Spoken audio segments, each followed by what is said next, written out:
I sneeze, I'll try to sneeze more friendly.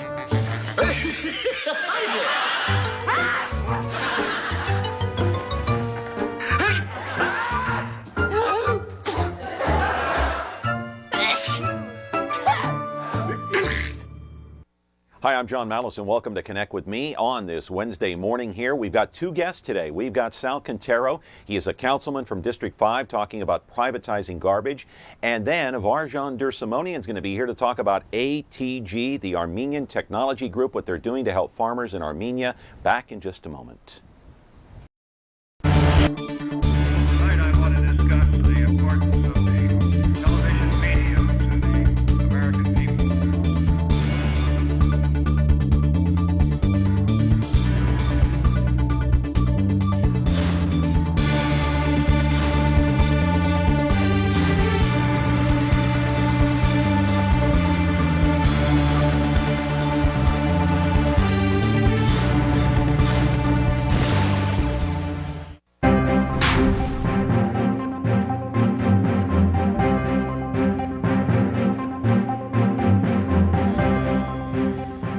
We're going to get right to it today. The privatizing of garbage. The vote takes place tomorrow at the City Council chambers. Hey, if you want to show up at the City Council chambers in downtown Fresno, you're interested in the privatizing of garbage. Will it pass? Will it fail? Will they delay the vote? Hey, it's going to impact your pocketbook. You should be interested, or you can call the city at 621-8000 to get more information, or talk to your city council member, whoever that might be, whatever district you live in. Let's put up the figures and the dates up on the screen there. As you will see tomorrow, the council will vote on a resolution of intent. That's an important word, of intent, to privatize garbage. That doesn't mean it's going to happen. On December the 6th, the first reading of the ordinance to approve the franchise. Then on December 13th, the second reading of the ordinance will approve whatever franchise will take over. And then on March the 4th, if everything goes as the mayor wants and the city council and some other members at City Hall, and they want to privatize garbage, the privatization process and the service will begin on March the 4th, 2013. Live in our studio right now is Sal Quintero. He represents District 5, the city council member, and he will be here to talk about the vote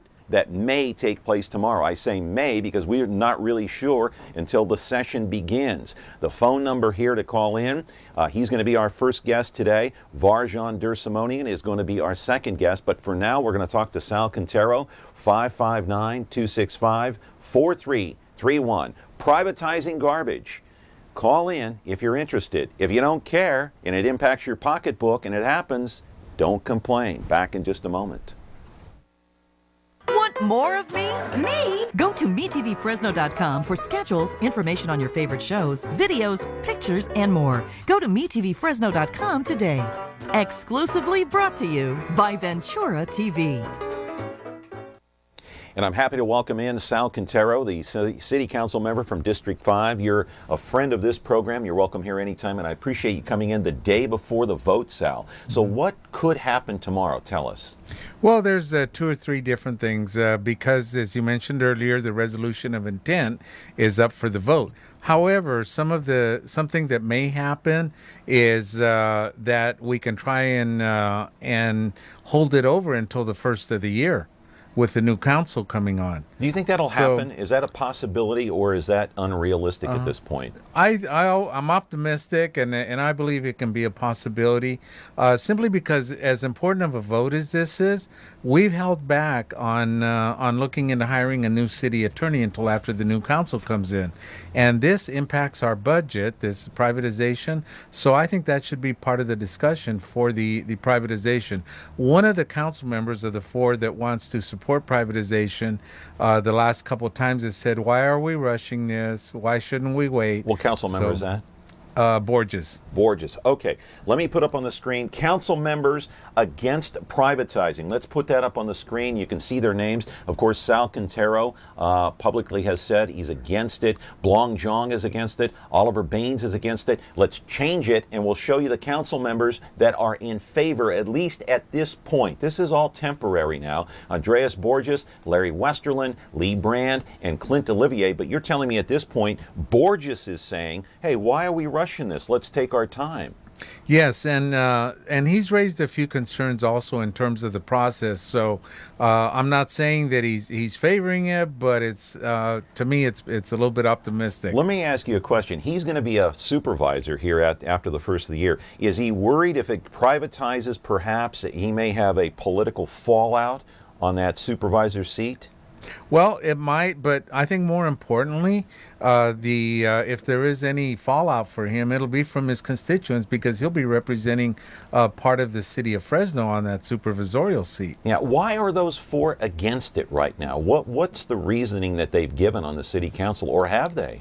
Well, they've said they agree with the administration that the city is in dire straits and we need the money to help balance the budget, and without it, we're gonna see layoffs in the police department and as well as some of the other departments. So they're saying it's an economic issue. I find it really interesting that yourself, Oliver Baines, and Blanc Zhang, each of you held town hall meetings to find out what the public is thinking about this privatizing of garbage. Yet the other four council members, Borges, Westerland, Brand, and Olivier, decided against having any kind of public hearings or even a town hall meeting to find out where their constituents stand. Why is that? You'll probably have to ask them. I knew you were going to say that, but they decided that. And the mayor, who said at one time she wanted to have a town hall meeting about this. Correct. Is it that they just don't want to hear what the public has to say? Well, I think what they're now thinking, the four plus the administration, they're probably thinking, well, three town hall meetings have been held, and the turnout hasn't been that great, so there's not that much interest. Yeah, I don't want to hear any complaints from anybody if they don't get involved in this. All right, we got a quick phone call here. Good morning. Quickly, what's your question? You're on Connect with Me. Yes, on Speak up. garbage. Speak up. I think it should be, it shouldn't have no private. It should be, with the city. That's not right for us to pay more for garbage. Okay, that's your opinion. I appreciate it very much. Thank you for the call. Is that pretty much across the board what you're hearing from your constituents in your district? They don't want to privatize it? Well, John, not only from my constituents, because I go throughout the city, and I'm even running into folks at the stores in River Park. Say, I live in Woodward Park, and I'm against this. Yeah. So you're hearing it citywide. If it passes, is there any way to reverse it, or is it a done deal if it passes? I really don't know. Probably be a vote of the people. Why are you against it? Well, number one is I'm concerned that there really isn't. They're not addressing the impacts that it's going to have on the elderly and folks with fixed incomes. That's a big concern of mine. And plus, there's still a lot of unanswered questions. All right, almost out of time here. Talking to Sal Quintero. Put up on the screen the four companies, really quick. We want to check them out. These are the four. We've got Sunset. They say they want to raise the rates 12 to 14%. Allied, they want to decrease the rates by 3% in the north, 1% in the south. Caglia, decreasing the rates 6% in the north, decreasing the rates 9% in the south. And Mid-Valley, which has the inside right now, right? Mid-Valley? Yes. Disposal. They say they want to decrease the rates 16 to 18%. Sal, is that possible? Well, everybody's having trouble figuring out how they've come to that particular number. Yeah. And having been at City Hall as long as I have, in the mid-90s, we contracted out with a company for recycling. As soon as we sold our equipment, they came back to the city, said we can't make any money at this. We have to charge more. You think the rates will go up? The first 2 years on this proposal says that the rates will go down. After 2 years, it's going to go up. Who knows? Huh. That's on paper. So we don't know if there's a vote tomorrow. We have to wait and see. Yes. All right. Sal Quintero, always great to see you. You're, as I said at the beginning, you're a friend of this program. You're welcome here anytime. Thank you for the invitation. All right. Sal Quintero representing District 5. That includes, of course, Ventura TV, right here in this area in southeast Fresno. Okay, we're going to be back with more of our show here, and we're going to have a different guest on the set. His name is Varoujan Dersimonian. He represents the ATG Group, Armenian Technology Group, trying to help the farmers of Armenia become independent, like we're so independent right here at Ventura TV. We're back with more of our show in just a moment.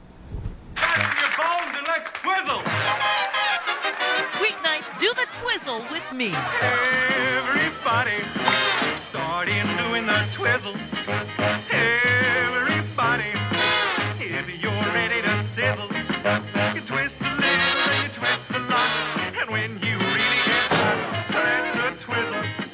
Twizzle, twizzle. Weeknights starting at 9/8 Central on MeTV. Ventura TV Appliance Center. We're the low-price leading brands reliable advice place. The Whirlpool Dream Kitchen Get Yours Today place. Check this out. Right now, get huge savings on select Whirlpool appliances and pay no interest when paid in full within 6 months. At the hometown low price, think outside the big box place. Since 1951, Ventura TV Appliance Center. We're working hard to be your place.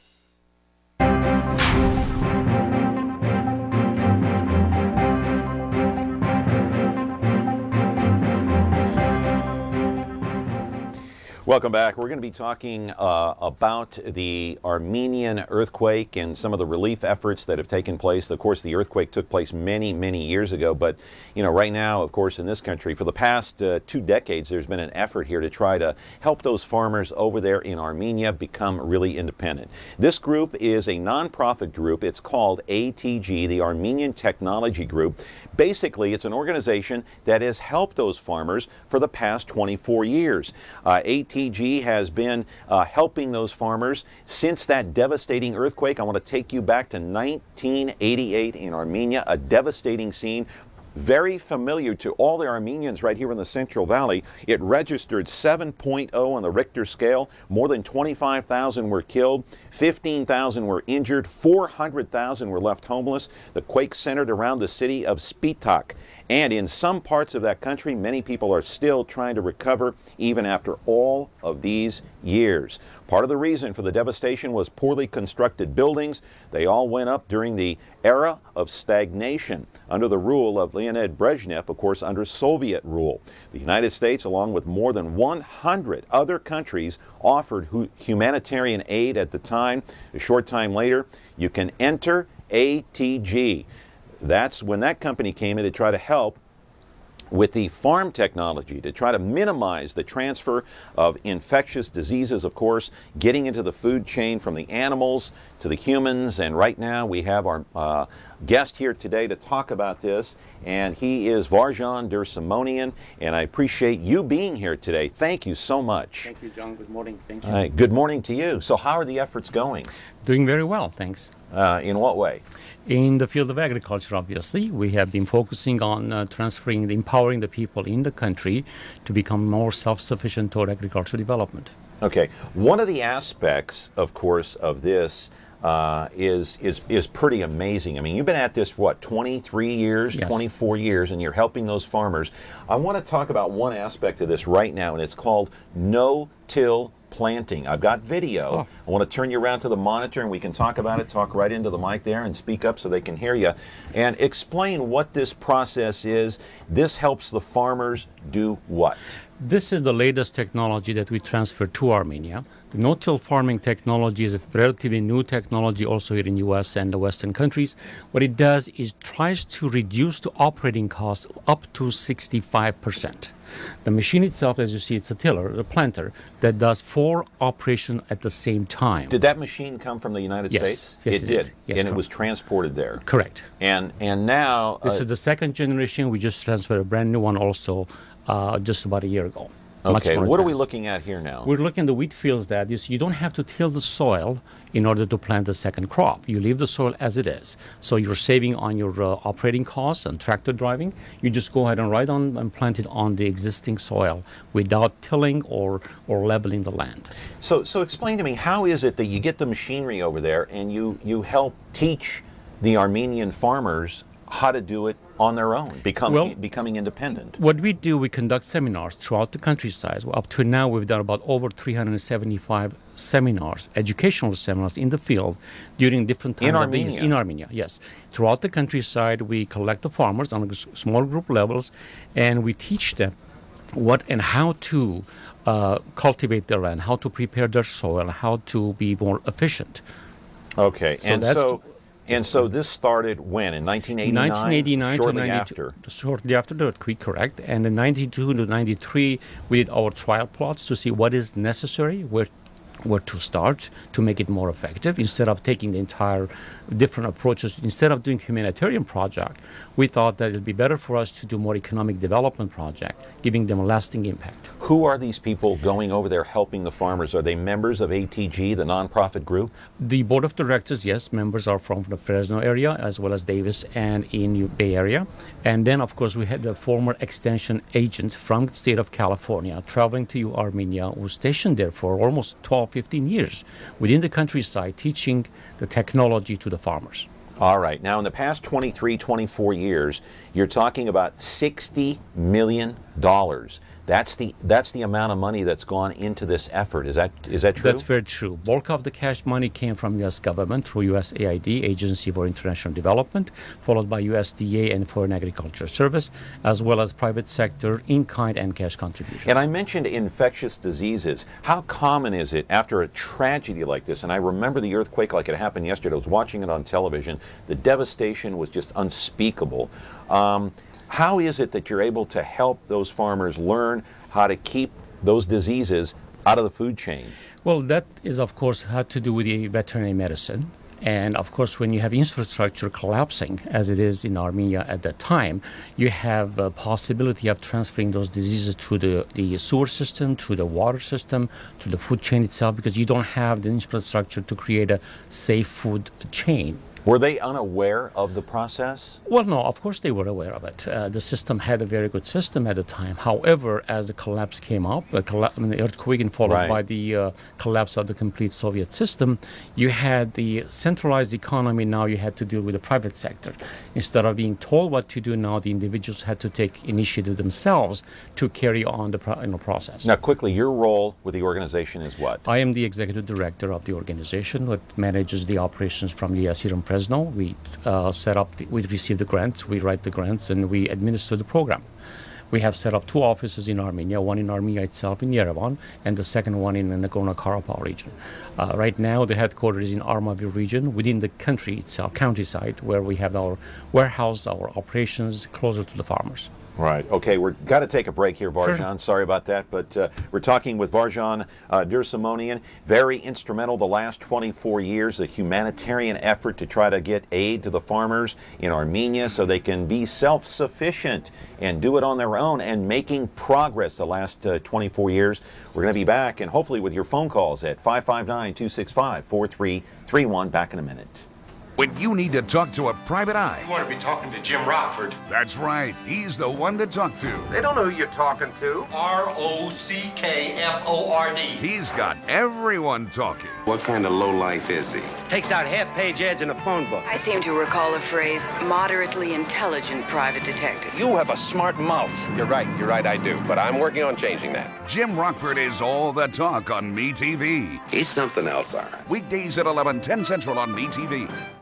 Ventura TV Appliance Center. We're the save energy, save time, save money place. The Energy Star qualified #1 rated high efficiency Cabrio from Whirlpool place. You heard right. Right now, save big on select Whirlpool Cabrio laundry pairs and pay no interest when paid in full within 6 months. At the hometown low price, think outside the big box place. Since 1951, Ventura TV Appliance Center. We're working hard to be your place. Now, I mentioned this organization has been helping out the farmers for the past 24 years. And the question you may be wondering right now, is there progress? Well, of course there's progress after 24 years. I would hope so. Yes, definitely. Let's talk about the seed multiplication. What exactly, what process is that as we turn and look at the video? What process is this? And the farmers are already doing it on their own back there. Yes, they are. Right? And yes, excellent. All right. What is seed multiplication? What we have done when U.S. government came help the farmers in 93, 94, we imported over 3,000 metric ton of wheat seed to distribute to the farmers. That's a very, very expensive humanitarian assistance. So instead of doing the same thing over again, we figured that we can multiply the seed locally in Armenia. So we created a system that the Armenian farmers will generate their own wheat seed or alfalfa seed or corn seed. And they're doing that now? Yes, they are doing it right now. And you taught them. We taught them, yes. Actually, our extension agents taught them, yes. Yeah, and we have a picture, a still photo of the seed multiplication. We're going to put that up on the screen. What yeah, you go see ahead. Here is the small separate plots that we do take on throughout the countryside every year in about 16 different locations where Gagi, what you're looking for, he's our director in Armenia. He's the one administers the entire process and helps the farmers. In each, there are several plots. Each plot has a separate seed variety imported from U.S., from throughout the country, world, to see which variety does the best output or the highest yield in certain given location. Okay, we've got a photo that we want to put up there. Look up there on the screen and explain what we're looking at. That's seed multiplication. This is basically 15 years of operation. We try to summarize onto one page. What you're looking for, the infrastructure that we created from the ground out, completely a new private sector industry. The left picture is the ATG Foundation. That's where the core group of farmers, by the way, we started with over 5,000 farmers. Amazing. Yes, and then we broke it down to those major groups, as you see. The ATG Foundation, you see on the left side, they do the scientific research, test plots throughout the country, they select the best varieties, and then they move on to other group, which is a Seed Producers Association, about between 45 to 150 farmers who are basically trained to be private sector seed growers. They will buy the seed from the foundation, generate it, multiply it, and then from there on they sell it to grain growers who are mainly produced for production. That's the core group as you see there. The system now is self-sustaining and it's generates its own income and produces its own crop. And the farmers are doing this on their own with no help from your group or anyone from the U.S.? Well, we did that up to a year ago, and from now everything is privatized, yes. All right, we've got a phone call. Let's take it. Good morning. You're on Connect with me. How are you, and what's your question? Could you ask Varoujan? Yeah, go ahead and ask him yourself. You're on the air. Hey, Varoujan, this is Edward here. Listen, can you...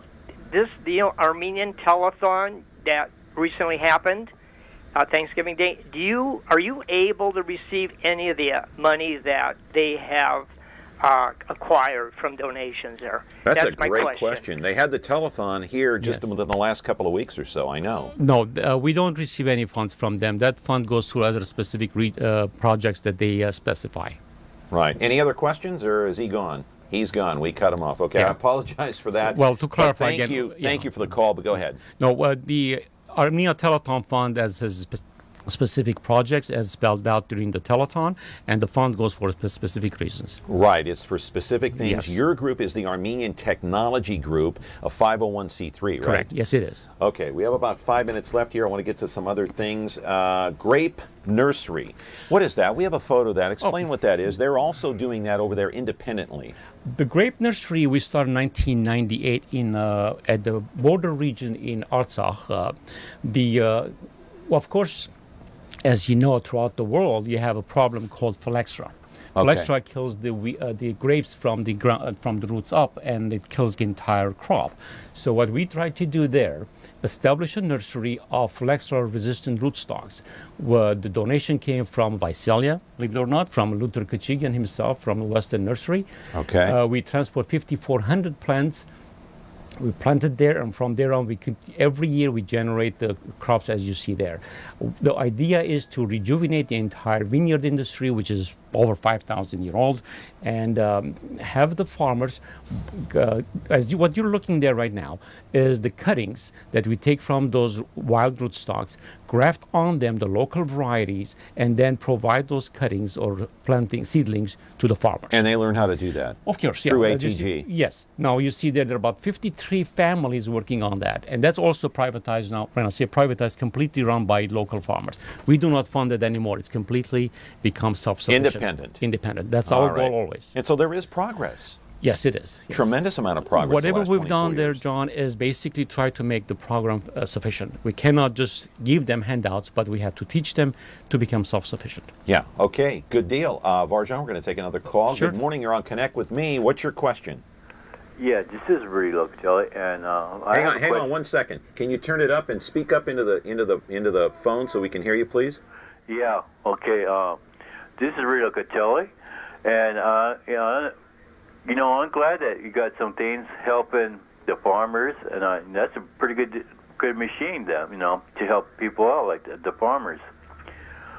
They should, that's one good thing that's happening for the farmers, for sure. And I'm glad you do help the farmers. Okay. Any questions for Varoujan? Yes, Carlos. I have a question for you, sir. Yes. Go ahead. Quickly. We're running out of time. Quick. All right. When you help that machine, I appreciate it. That you do that for the farmers, sir. That's a good thing. Thank for you, sir. Okay, thank you for the phone call. I appreciate it. All right, let's move on. We have another picture to put up on the screen. It's called land reclamation, or reclamation, I should say, the land reclamation. There it is right there. What are we looking at? What are the farmers doing? This is in 2001, 2003 process, which what we did, as Armenia has a lot of land which is full of salt, alkaline. Right. So we have to clean it up. We partnered with the UN World Food Program, and right now what we've done is create about over 75 acres of land cleared up from alkaline. What are they doing? That's what they're doing there now? They're digging the soil. Basically, we put the trenches every 12 feet. And basically, they're cleaning the salt out of the land, We're washing the soil completely from the salt to make it more so they can plant whatever. Whatever they want, yes. It's basically dead land that doesn't provide anything now. Because of the salt. Right. Right now, it's become as a more productive land. Right. It is the product. We've thrown the alfalfa, the wheat, and so forth. And they've learned how to do this independently as well. Yes, this was a model example which cost us over $500,000 there. And of course, the government can see that and continue. There was over 70,000 of acres that needs to be cleared out. We got 1 minute. Yes. Two more quick photos here. Milk containers. Let's talk about that really quick. Let's put that up on the screen if we can, a photo. During one of our bike-a-thons that we did for fundraising. We had purchased 4 milk tanks from Valley here. It's a refrigerated cooling tanks that we provided to the regions.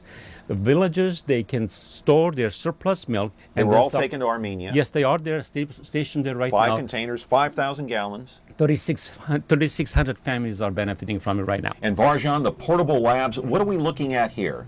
This is our latest project, and we have funded special research that we can put a portable lab together that we can provide to veterinarians in the countryside that they can identify infectious diseases. Rather than having a centralized large diagnostic lab center, this portable lab can do 80-85% of any kind of disease that are out there.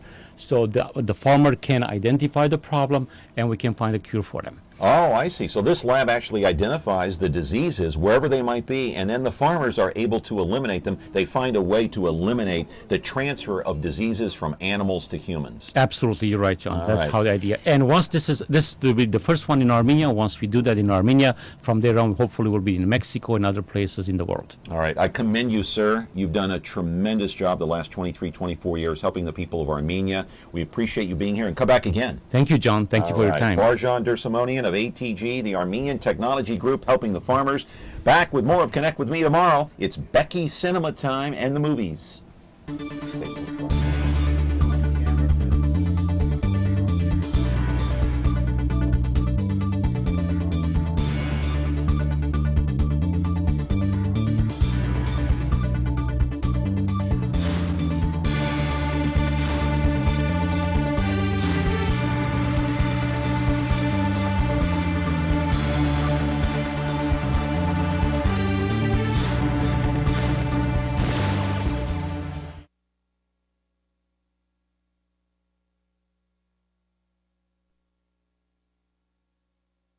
Frigidaire. It means the first electric refrigerator, the first room air conditioner, the first compact electric range. It means a history of innovations that give you the best results and make your home life better. And now we introduce our latest innovation in cooking, the Frigidaire Gallery Range with Symmetry Double Ovens. It's designed to cook multiple dishes at multiple temperatures, so you can prepare the entire meal at the same time. And our latest innovation in cleaning, the Frigidaire Orbit Clean Dishwasher. Its unique wash arm gives you 4 times more water coverage for a consistently better clean. Frigidaire. Over 90 years of legendary innovation.